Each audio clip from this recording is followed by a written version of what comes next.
Well, welcome everyone to our HERkys Lunch Hour series for the month of February. I am Jane Oswald with our Athletics Development Office, and thank you again for joining us today.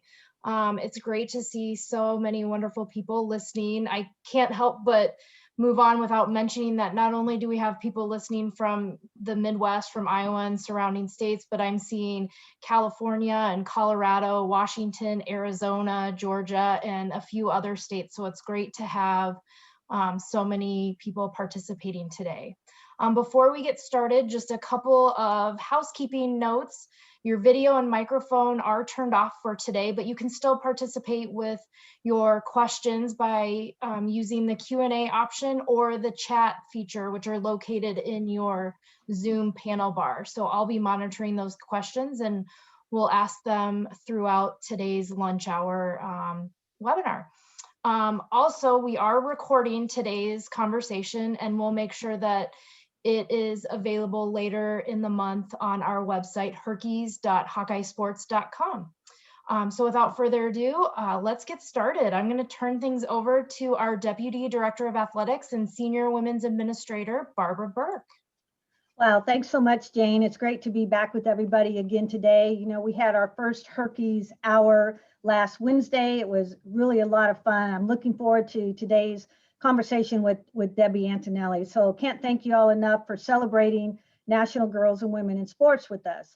I want to share a little bit about the HERkys community in case we have some new listeners today. We formed our community back in 2017 with the commitment to celebrate the rich history and tradition of women's athletics at Iowa, while also providing opportunities for our female student athletes.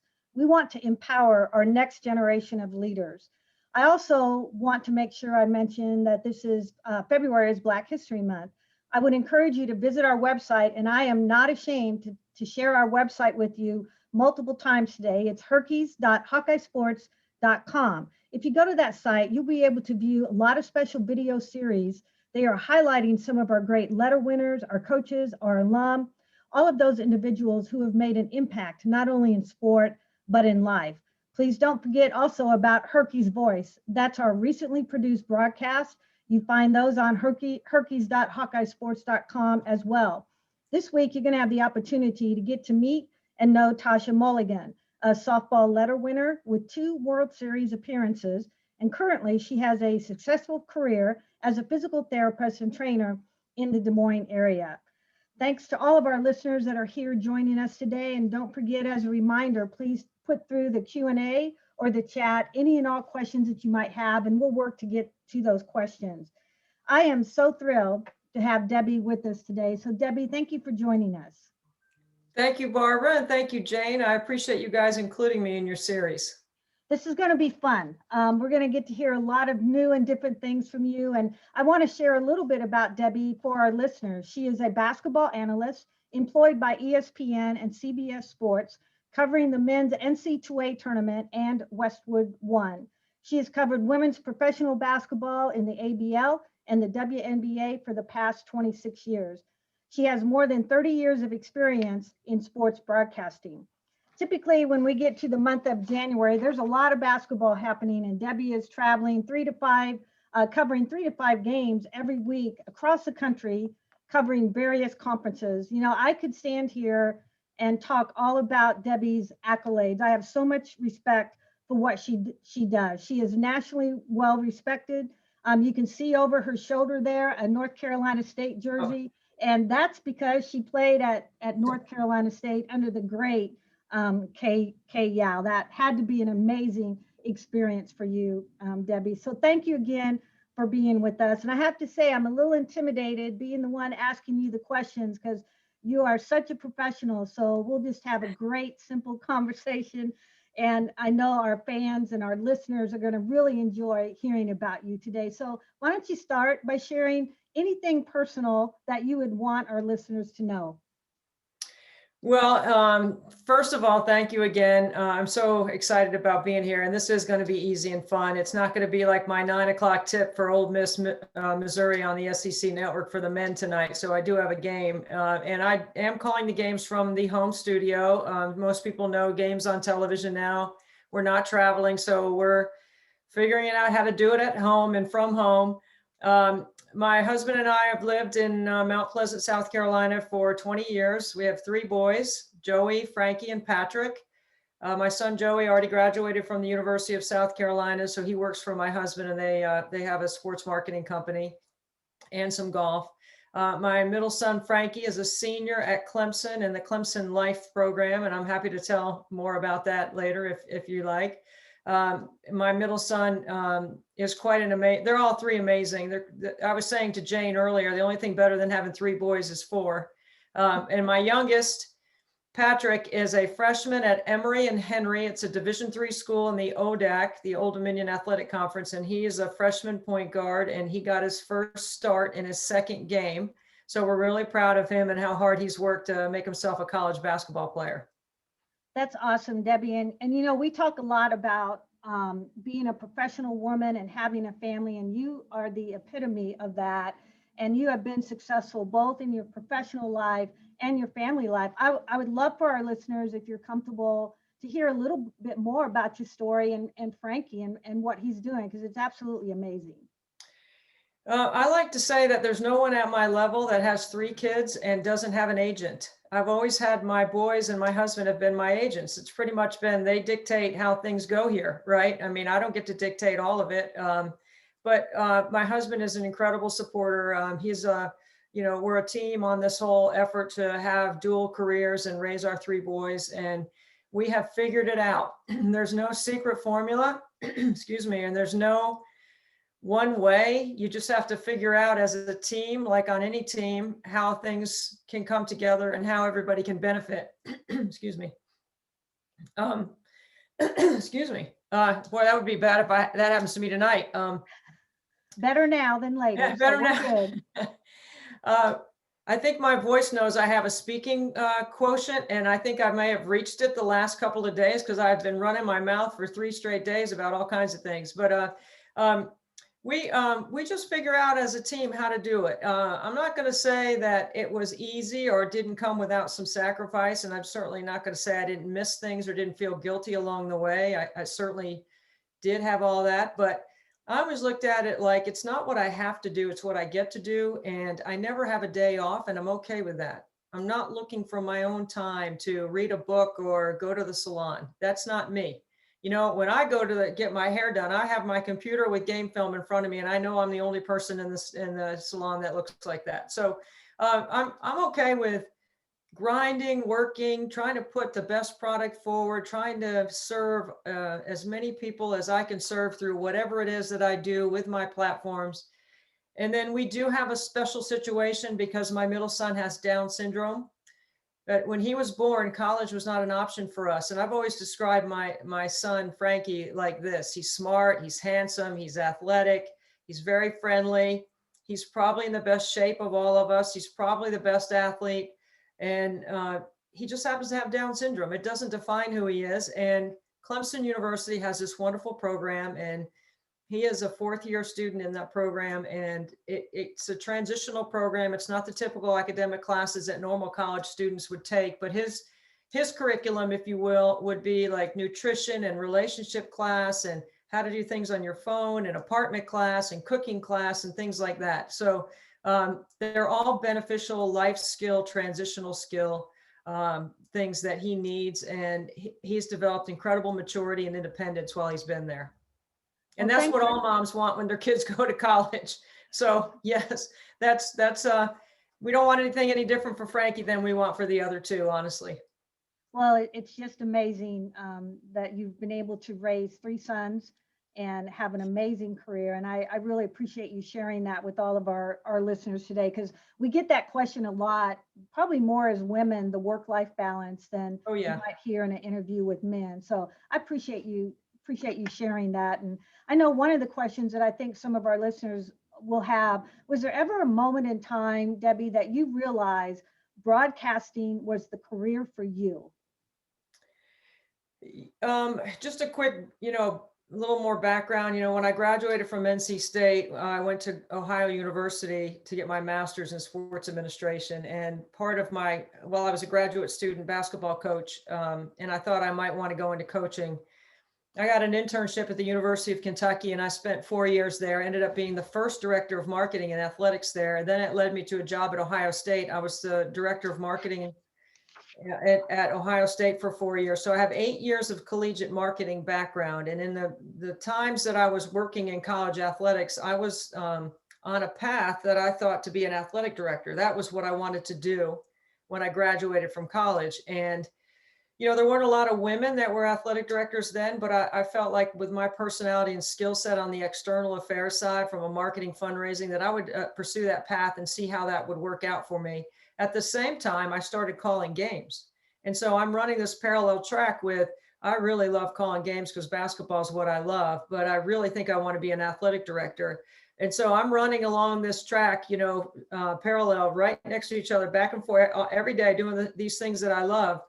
And then what changed my direction was pretty much the birth of my first son. And I didn't think when Joey was born that I would be able to do my job at Ohio State the way I had done it, with travel and late hours and all that. Little did I know that I would end up traveling more than I ever expected, keep adding kids along the way. And then all of a sudden, I have this opportunity to be in broadcasting for 30 plus years. I never thought it was going to turn out like this, but I feel so fortunate. And those of you that are fans of Malcolm Gladwell and The Outliers, that book, I mean, I feel like my life and my career is sort of a chapter from that book, because when I started doing games, there weren't any games to do and there were no women calling them. And so my first game was in 1988.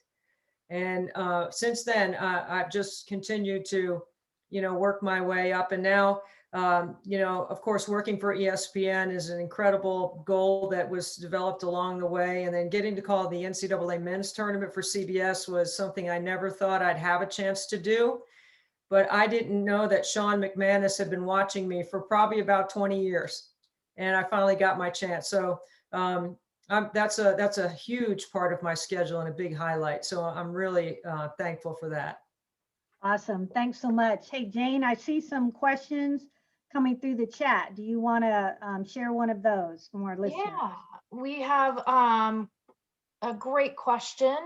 In the world of broadcasting, where men are mostly the ones who call the games, what advice do you have for women who want to be sports broadcasters? What should they do to get their name out there and noticed?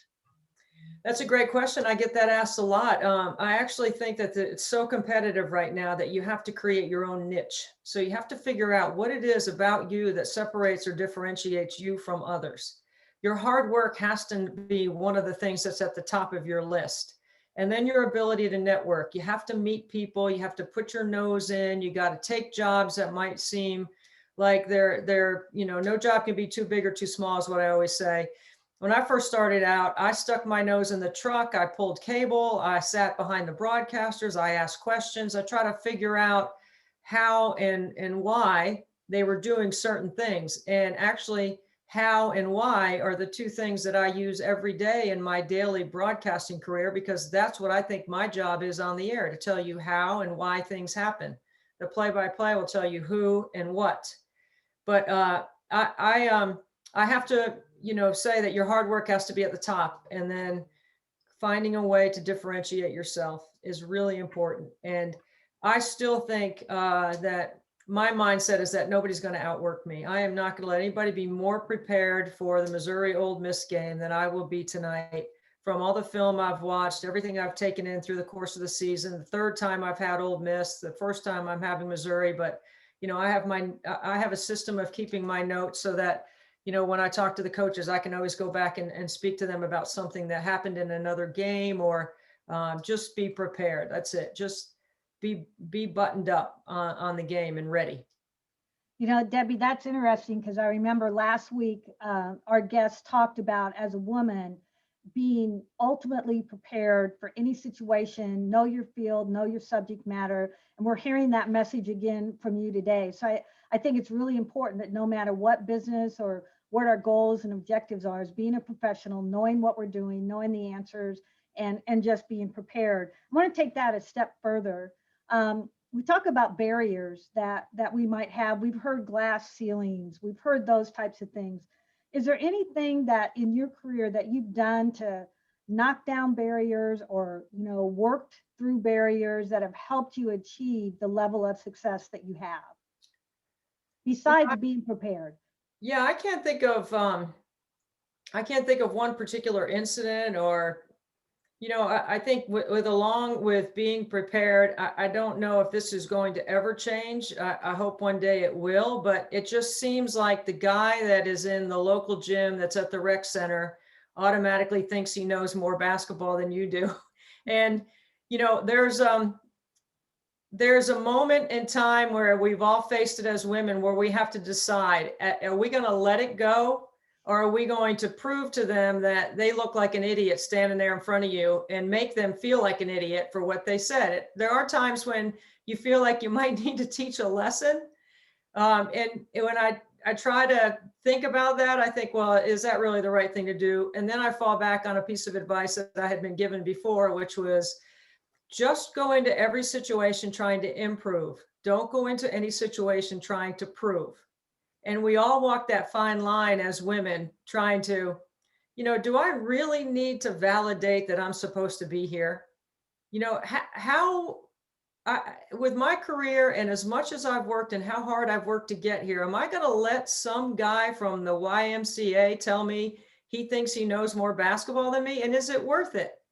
I mean, honestly, if you're on this with us, then there's been a point in your life where you've been challenged just because you're a woman, not because you weren't qualified or you didn't belong or you didn't deserve. When I think about getting the opportunity to work for CBS on the men's side, yeah, of course there were some people out there probably thought that I got the job because I'm a woman, but it certainly isn't the reason why I've been able to stay.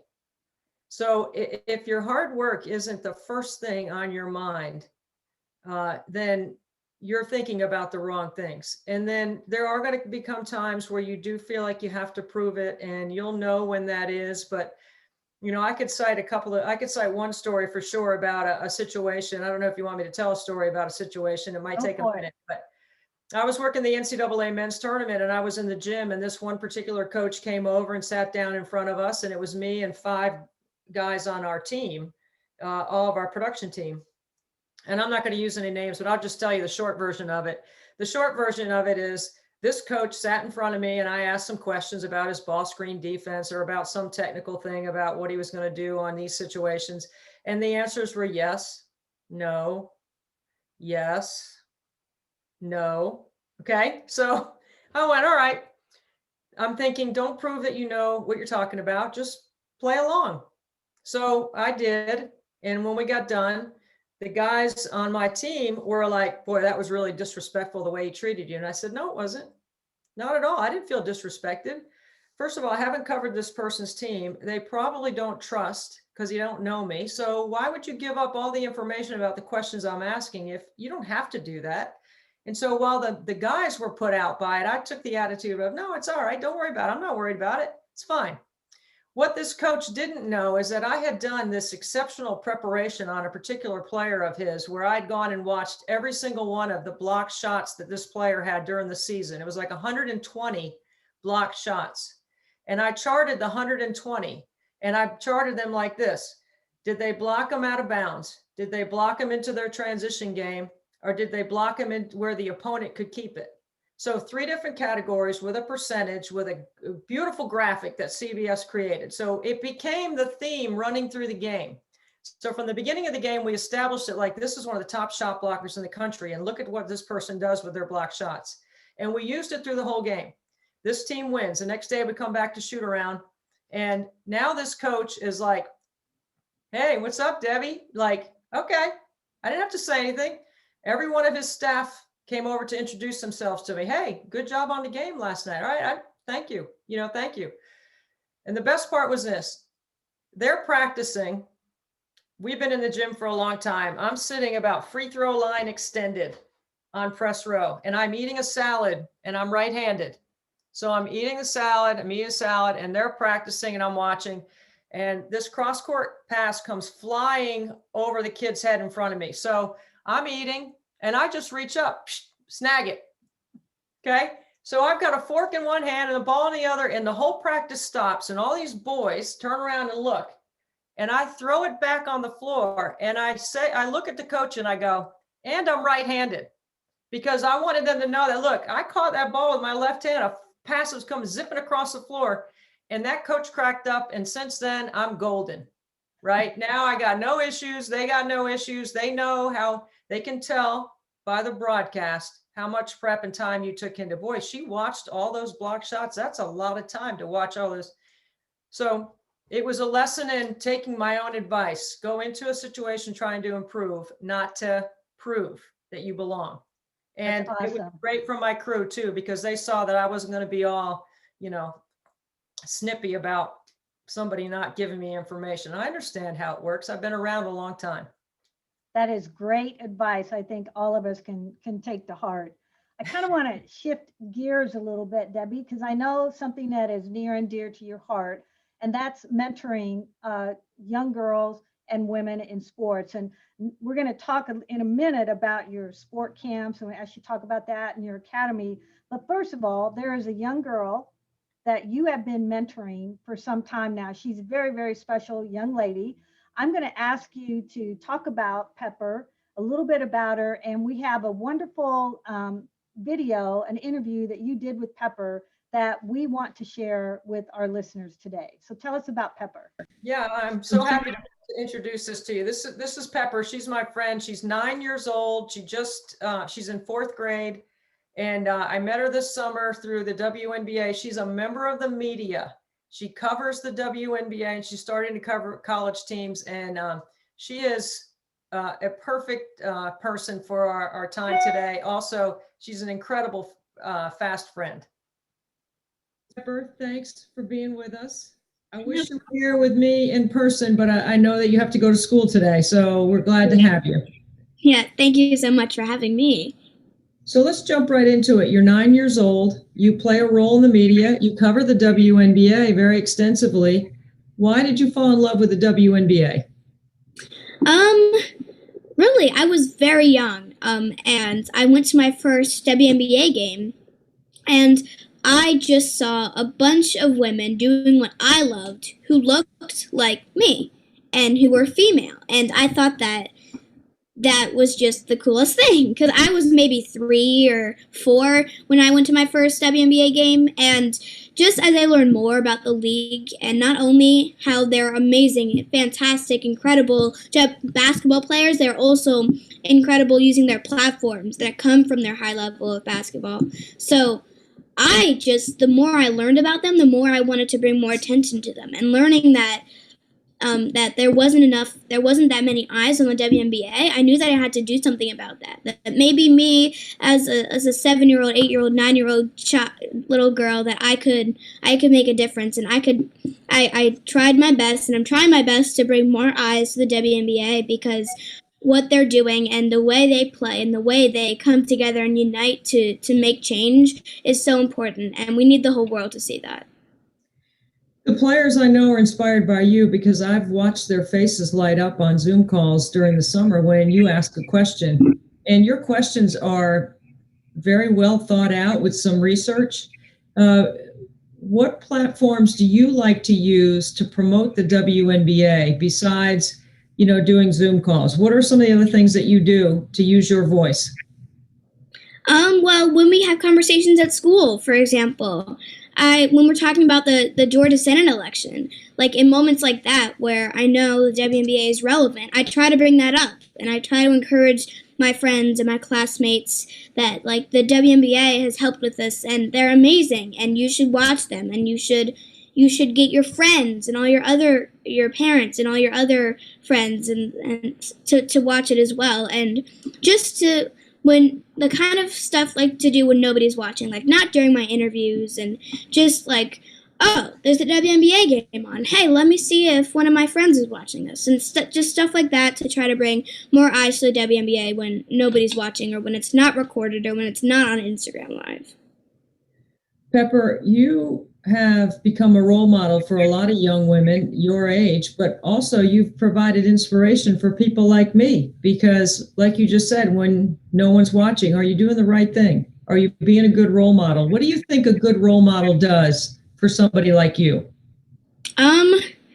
For me, I think that a good role model is not afraid to use their voice, is not shy of sharing their opinion, and is not afraid to address things that maybe aren't addressed all the time, and maybe put you on a side, to not just be scared and be neutral, and to pick your fights, of course, to not always say something because then nobody's ever going to listen to you, but just to when you think it's important to use your voice and to not be afraid, to not be shy, to share your opinion, because there are always going to be girls like me who are looking for role models, who are looking on Google to see, oh, are there any black women who do this? Oh, are there any black people who do this, right? And so if people aren't using their voices, and little girls like me and little kids like me aren't able to see that, then it's hard for me to envision myself being something without somebody who's doing that in a prominent way. And so just to use your voice and to not be afraid to do that, because there are always going to be kids looking up to you and trying to find people like you. Pepper, the month of February has two things. It's National Girls and Women in Sports Month, if you will. There's a day dedicated to it, but I'm going to call it a whole month. And then this is also Black History Month. Mm-hmm. How do you see the two coinciding together, and what do they mean to you? I think that how they coincide together is they're both important to our society. Like, black people have helped to shape our culture for a very long time, and maybe that's not always addressed, and maybe that's not always known, but black people have really helped in our society, and they've helped with inventions and things like that, but also just building culture, and so there are people to look up to. So I'm not scared that when I walk out the door there's not going to be anybody like me. So also for National Girls and Women in Sports Day, similarly, there's that women in sports have played a role in our society as well. Maybe not as big a role because there's less people who are female athletes, even though there should be a lot of girls should at least try one sport. I mean, because sport is just so impactful. Like, once you get into it, like once I got into basketball, or once I got into soccer, once I got into taekwondo, it really just has only positively affected me from there. With hard work and with knowledge and with understanding, like, comes a lot of great things if you play sports. So I think that just the impact that women and girls in sports and black people have had in our society, I think that's how the two coincide. And then what they both mean to me, well, firstly, I'm a black person and I'm a girl who plays sports. So this is a month of like celebrating kind of the person that I am. I mean, in two separate parts, but like I'm a black person and I'm a girl who plays sports. So just that they both mean a lot to me because it's kind of celebrating people who have come before me, who are like the older and the centuries before the other Peppers of the past, and just kind of, getting knowledgeable about the people who have paved the way for me, and the people who have built the road or the bridge so I could walk over it. That is amazing. And Debbie, I have to tell you, the first time I watched it, I was saying out loud, how old is this kid? Yeah. Because she's kind of an old soul, but she is just precious. She's amazing.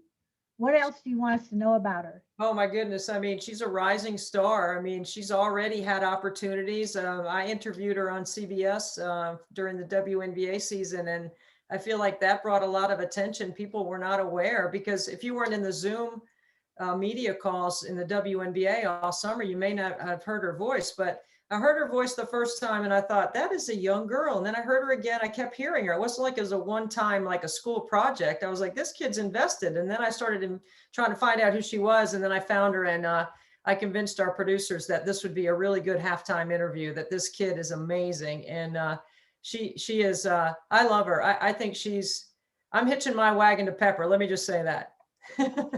She's a lot of fun. I'm so glad we were able to get her on a little bit today. So I know, Jane, we have several questions coming through the chat. Why don't we take a couple of questions now from our audience? Yeah, these are related kind of to the broadcasting side of your career, Debbie. So the first one is, can you explain how games are assigned for you to broadcast? Is there a specific number of games you are hired for each season? Is there a specific conference you cover, etc.?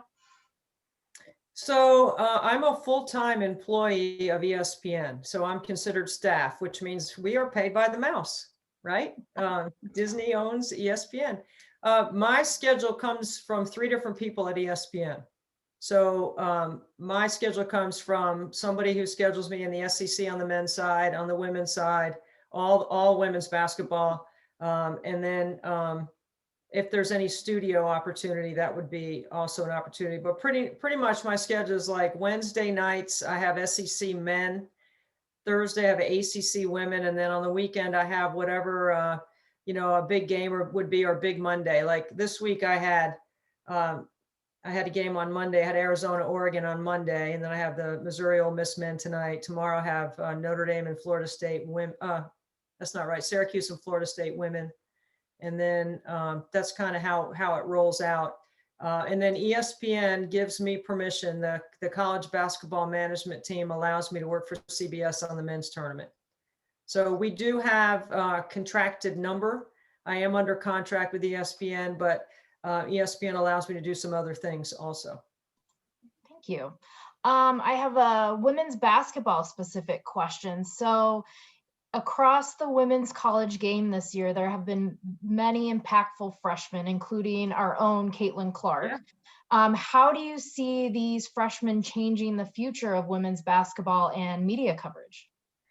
Well, first of all, I have a podcast called Nothing But Net with Debbie Antonelli, and I have already interviewed Caitlin on my podcast. And if you haven't heard her, she's amazing. I mean, she is high IQ, dedicated.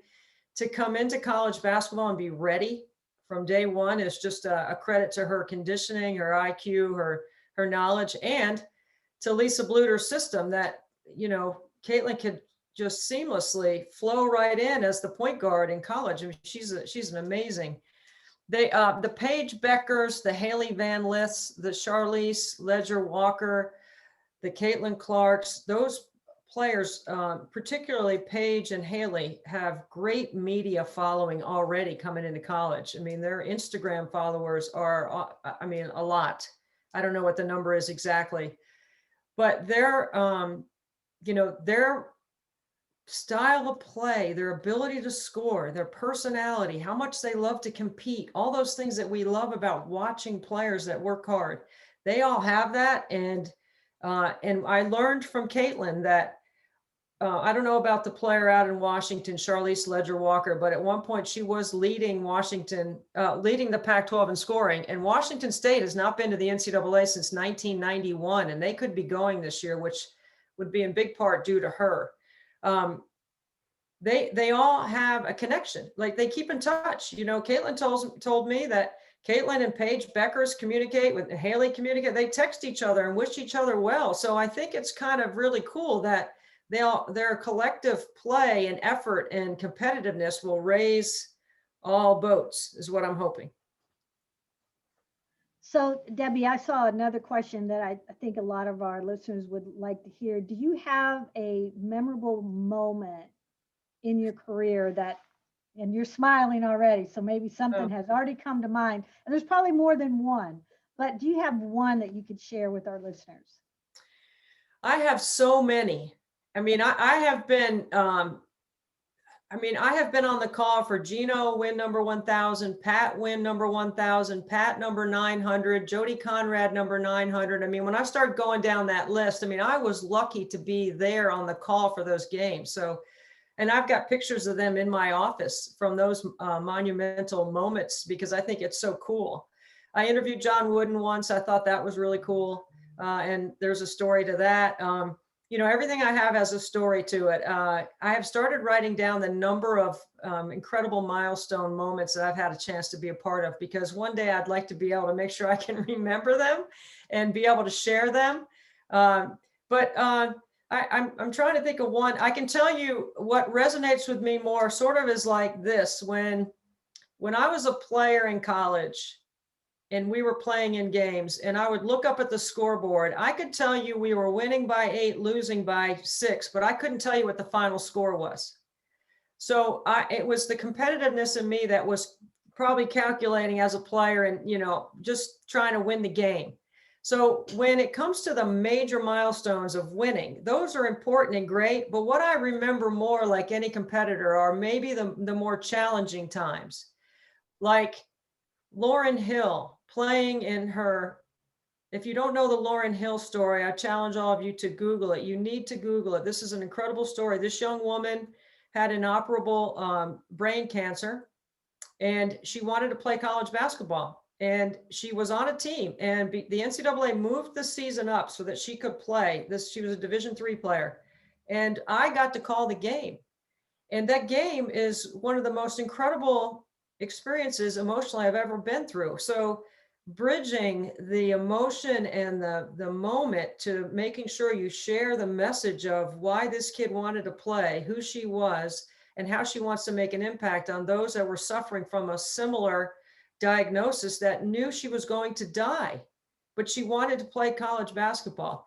That moment, a lot of stuff with Pat Summitt towards the end, all the good times that we shared together. And then, of course, my coach, Kay Yao, I was on the call for many moments late in her career where she had neuropathy in her feet. She was wearing gloves. She had on a wig. She had on a mask.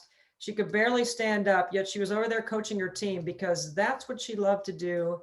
And that's where she knew she could make a big difference in the lives of not just those teams, her team or the teams that played against them, because the spectacle of her doing that was enormous. But it's part of the reason why her legacy is so entrenched in trying to make a difference for those that are fighting cancer. The KO Cancer Fund, it's Black History Month. It is National Girls and Women in Sports, but also in February, we celebrate the Play for K Games. And I'm on the board. I've been on the board from the beginning. I will always be on the board. And if you help in any way, if you've ever helped anybody that's battled cancer or their quality of life issues, the KO Cancer Fund has $7.78 million working in grants in the 13 years that we've been in existence. So I know that'd be something Coach App be really proud about. So when you ask me about one moment, I can't give you one. I mean, I've got a story about Mike Krzyzewski, Roy Williams. I got all kinds of stories. That's why I need to write them down, because I think you guys would probably be the ones that would read it.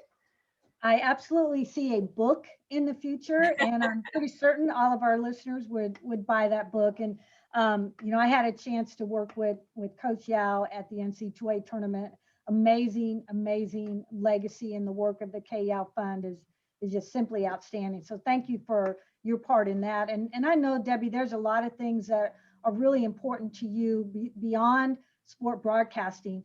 We're getting close to ending of time, but we have a couple more questions. But I'd like for you to share just a little bit about your sport camps and the academy that you're working on. I've got 3 things I want to share with you. I do a girls only sports camp. Last year would have been my 5th summer. Obviously we couldn't do it for COVID reasons. We're hoping to be able to do it this year, but I bring 130 girls in, and we play 20 different sports. And the effort is to introduce sport to little girls ages like 8, 9, 10, peer pressure free, and introduce them to just all kinds of different sports, everything from football to all the sports that we all play. In theory, I feel like if you're 8 and you haven't had a field hockey stick or a lacrosse stick in your hands, you may not have one.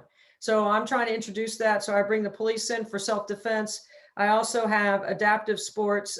They all play wheelchair basketball, and we do some other visually impaired sports. So it's a really fun week. It's grown. I'll have 5 camps this summer. They'll be full of girls. It's a hot topic here. The next project for me is taking that concept into a Title I neighborhood in our community in Charleston, and trying to do something to help those girls in that community understand the value of why it's important to play.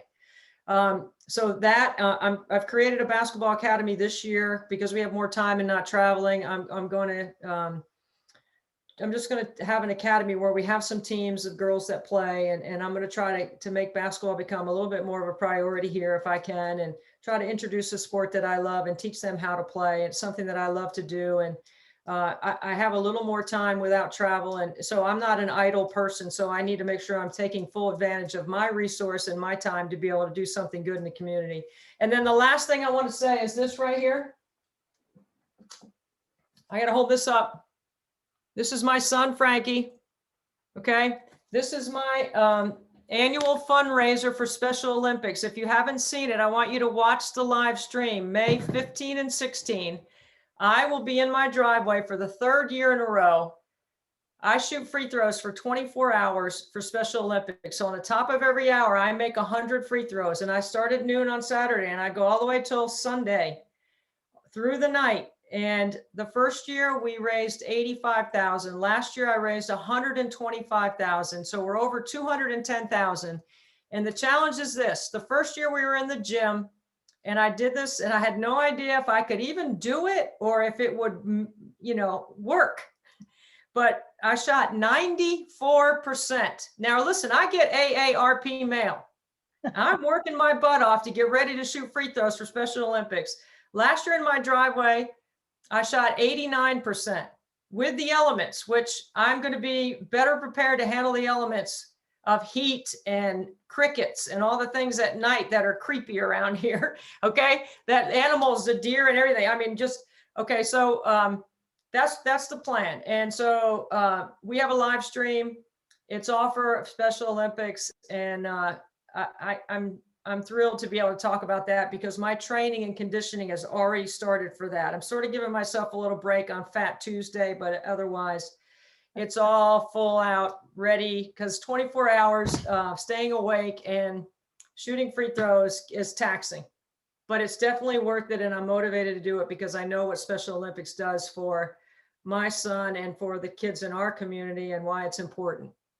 Gosh, Debbie, thank you so much for sharing that. So many great causes that you are involved with. We can all take lessons from that.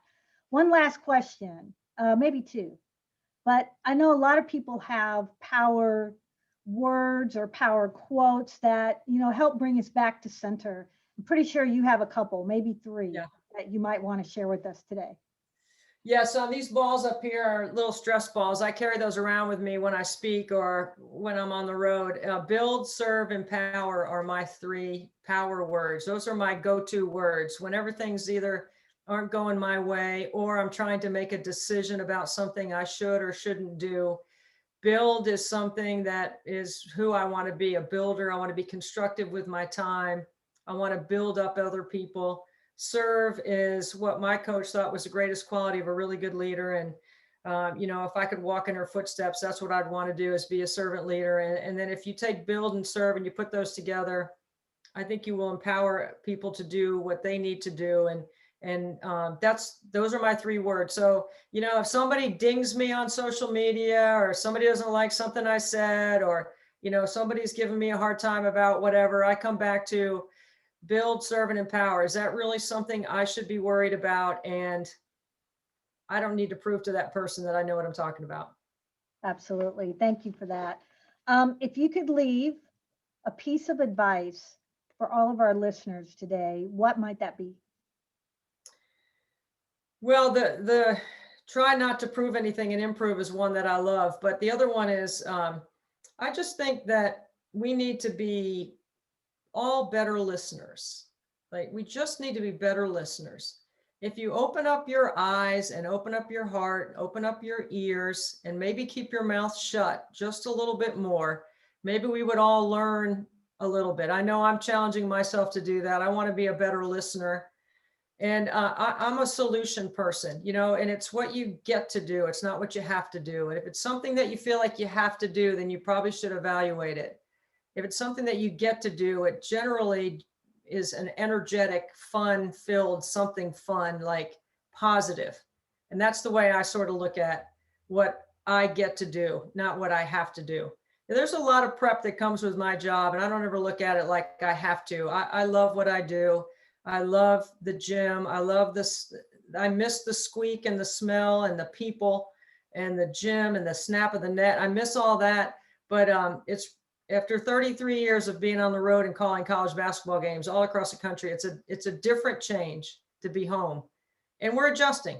I mean, at halftime, I might throw some clothes in the laundry, or it's only, 10 steps to the restroom and 20 steps to the post-game refreshment. There are some positives, right? A lot of positives. Yes. Positives to the change. Well, Debbie, we can't thank you enough for joining us today. You are such a blessing to have, and wow, the impact that you're having on so many people across the country. And I'm so glad you were able to share with our fans, Hawkeye fans, and our listeners from across the country today. It's been really, really great. I want to remind our listeners, make sure you go back to HERkys.hawkeyesports.com and register for our next week HERkys Hour. We will be having a conversation with 3 of our Hawkeye head coaches. Lisa Salucci, women's field hockey. She's amazing. Love working with Lisa. Larissa Libby, women's gymnastics. That team is currently ranked 9th in the country. Pretty sure it's their highest ranking to date. And then Megan Menzel, our head women's golf coach.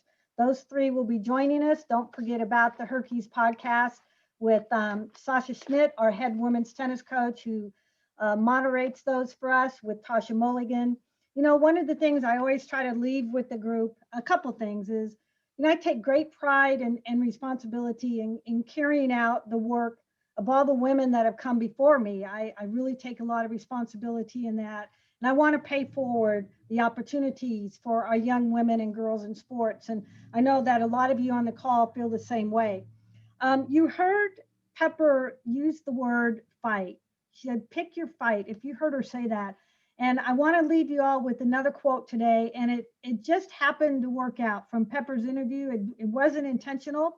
But I want to leave you a quote from Ruth Bader Ginsburg. So much respect for the life of Ruth Bader Ginsburg. But one of her quotes was, fight for the things that you care about, but do it in a way that will lead others to join you.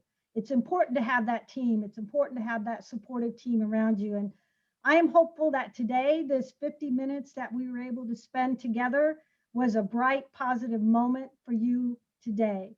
So thanks to everyone for joining us. Signing off now with Go Hawks.